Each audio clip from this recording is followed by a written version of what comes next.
ini menarik banget ya, karena ini juga satu hal yang saya benar-benar discovered dan saya melihat again ya, kadang kita baru sadar ketika kita look back dan melihat ternyata tuh ada banyak benang merahnya dan ada banyak persamaan. And I really think itu is a cycle. Jadi benar itu nggak cuma sekali aja, tapi nanti ketika kita sudah sukses ya akan balik lagi tuh cycle-nya kan, berproses lagi, coba lagi, gagal lagi, ujian lagi, belajar lagi gitu. Dan kalau saya bisa mungkin menyimpulkan satu hal, itu ada di kata transition. Jadi sometimes masa-masa paling sulit itu adalah masa-masa transisi. Okay, because in that transition there is a lot of opportunity. Jadi ketika kita ingin bergerak, ingin keluar dari zona nyaman, ingin bertumbuh. Kalau bertumbuh kan berarti kita harus keluar dari zona nyaman. Ya kan, kita harus ada sesuatu yang berubah gitu. Di masa transisi itu pasti there's so many opportunity. Ya, tapi at the same time in that transition there is also so much vulnerability. Karena kita kan sedang mencoba sesuatu yang baru, berarti kan kita masih belum tahu, berarti masih banyak salahnya, masih belum tahu apa-apa, banyak gagalnya gitu. And sometimes we feel insecure, namanya juga baru gitu. Nah, jadi menurut saya itu sih momen yang paling sulit ya. Dan itu nggak akan cuma sekali aja, itu akan berkali-kali. Like in my life gitu, ketika saya transisi dari Indonesia ke Singapura waktu itu kan masih kuliah, hidup dengan hutang, bertahan hidup hanya dengan $10 setiap minggu, nggak ngerti namanya hidup tuh kayak gimana, namanya bertanggung jawab akan hidup tuh seperti apa. It was not easy.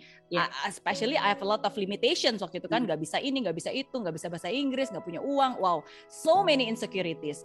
And sama ketika akhirnya saya sudah berhasil, terus akhirnya saya mencoba untuk kembali ke Indonesia dan again di bidang entrepreneur, education, membuat my own TV shows gitu. Itu kan juga I have a lot of insecurity. Saya nggak punya background media broadcasting ya kan, ada banyak hal yang saya juga nggak tahu gitu. It's not easy, tapi ya again I embrace the insecurity dan ya udah just go for it, keep doing and keep learning. Ya dan sama gitu kayak sekarang ini tahun lalu actually is also transitions gitu, ketika saya juga bergerak lebih banyak ke dunia tech startup, ke dunia investor gitu, something that mungkin sesuatu hal yang baru gitu, tapi ya again there's a lot of insecurity, tapi ya this is something that I have to learn to grow and we have a lot of resources to move forward. And ya jadi intinya ya kita tetap fokus, keep learning and keep doing sih, itu salah satu hal yang menurut saya penting ya untuk kita embrace.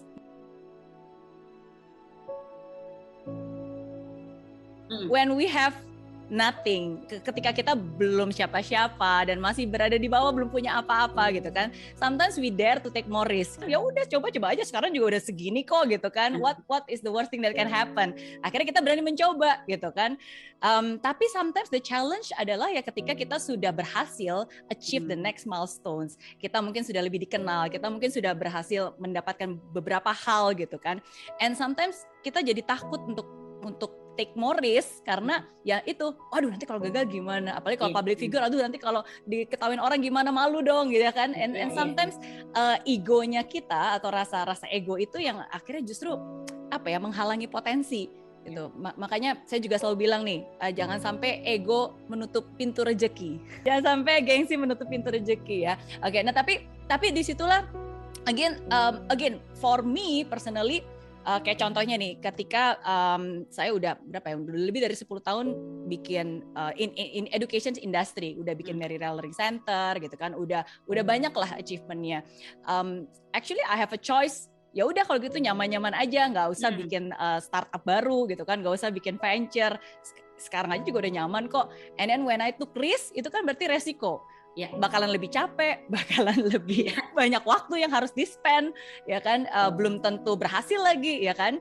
Nah, tapi at the same time, ya saya selalu ingat gitu, apa yang membuat saya menjadi seperti saya sekarang ini. Dan saya yakin Tuhan itu pasti punya rencana dalam hidup saya. Dan ketika saya sekarang bisa berada di dalam tahap ini, itu is not just my own strength gitu. Pasti Tuhan punya rencana dan Tuhan udah ngasih ini loh ke saya. Masa saya diem aja? Kalau saya diem aja berarti saya egois kan.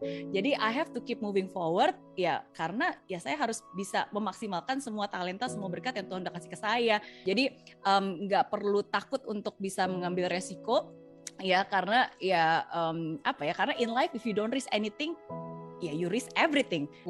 Dan ya sama aja kayak kapal gitu kan, kalau ya paling aman ya ada di pelabuhan. Tujuannya kapal itu dibuat kan bukan untuk di pelabuhan, tapi kan untuk dia berlayar. Jadi itu sih yang membuat saya terus maju, karena saya percaya bahwa it's not just about me. Ya sukses itu is not about the final destination, is very true. It's more about the process.